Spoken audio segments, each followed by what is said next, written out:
Kita tahu juga teman-teman sekalian hadis tentang Uwais Al-Qarni, di mana Nabi SAW menyuruh Abu Bakar, menyuruh Umar dan Ali untuk memohon ampun kepada Allah melalui dia karena kesolehannya. Maka bagaimana Nabi SAW mendudukkan seseorang dari umatnya yang belum bertemu dengan beliau, hanya beriman kepada risalah beliau di zaman beliau tapi tidak sempat melihat. Maka Nabi SAW berkata kepada Umar dan Ali, hai Umar dan Ali, kalau kalian bertemu dengan Uwais Al-Qarni dari suku Qarn di Yaman, maka mohonlah kepada dia agar beristighfar kepada Allah untuk kalian berdua. Ini bukan sahabat biasa. Umar sama Ali, dua-dua dapat jaminan surga. Mertua sama anak mantu Nabi. Ini luar biasa. Sengaja Nabi sebutkan kalimat ini supaya memotivasi semua yang lainnya. Muslimin. Umar bin Khattab dari zaman itu setiap musim haji ketemu sama orang gitu. Tentu Nabi SAW sebutkan cirinya. Orangnya berkulit ya, sedang, tidak putih, tidak juga gelap kulitnya, tapi di tubuhnya pernah kena penyakit kulit dan tertinggal besar seperti koin dirham di pundaknya berwarna putih, belang. Ya. Kemudian dia punya seorang ibu yang tua sekali, dia berbakti padanya. Carilah dia. Umar setiap musim haji tanya orang-orang Yaman, ada nggak Uwais? Ada nggak Uwais? Nggak ada. Nggak ada nama Uwais, ini kita nggak kenal nih. 1 tahun, 2 tahun, 3 tahun, 4 tahun, sampai Nabi SAW meninggal, sampai Abu Bakar meninggal, sampai Umar bin Khattab pun berkuasa 10 tahun. Setiap tahun dia bertanya.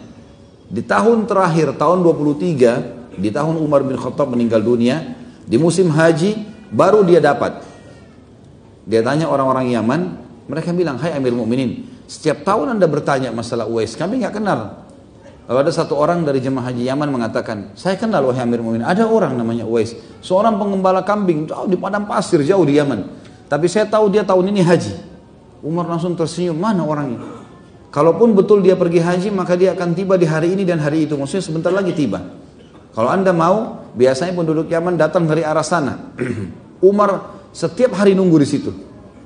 Sampai akhirnya melihat ada orang mengembala kambing, bajunya lusuh, rambutnya biasa sekali, sambil jalan. Lalu Umar tanya, apa kau kenal Uwais? Orang itu tanya, kenapa Anda tanya Uwais? Ya saya ingin bertemu dengan Uwais dari suku Qarn, dari Yaman. Dia bilang, saya Uwais. Nama saya Uwais. Umar tanya, apa kau pernah kena penyakit kulit dan kau minta doa sama Allah, Allah sembuhkan? Ada sisa seperti goyang dirham saja? Dia bilang, iya. Bisa saya lihat pundakmu? Dibuka pundaknya, ada benar tanda itu. Apa kau punya seorang ibu yang tua? Iya. Kau bakti padanya? Dia bilang, iya. Kalau gitu istighfar kepada Allah untuk saya. Waktu itu Uwais, ada 2 riwayat yang pertama menjelaskan kalau Uwais sudah mengenal Umar. Dia mengatakan, wahai Amir Mu'minin, saya beristighfar untuk Anda. Kata Umar, iya, karena Rasulullah yang suruh. Riwayat yang lain, Uwais tidak mengenal, belum mengenal Umar. Lalu dia tanya, Anda ini siapa? Kata Umar, saya Umar bin Khattab. Kaget Uwais, masyhur namanya, khalifah, sahabat Rasulullah. Apakah saya beristighfar kepada Allah untuk Anda? Kata Umar, iya, karena Rasulullah SAW yang suruh ini. Disebut nama saya, disebut nama kamu. Baik, dia istighfar kepada Allah. Uwais mengistighfar untuk Umar kepada Allah. Ya Allah, ampunilah Umar, ampunilah keluarganya dan seterusnya. Selesai, Umar bin Khattab buru-buru lari, cari mertuanya dia. Mertuanya Umar, Ali. Karena akhir hidupnya Umar bin Khattab menikah dengan Ummu Kalthum, anaknya Ali bin Abi Thalib.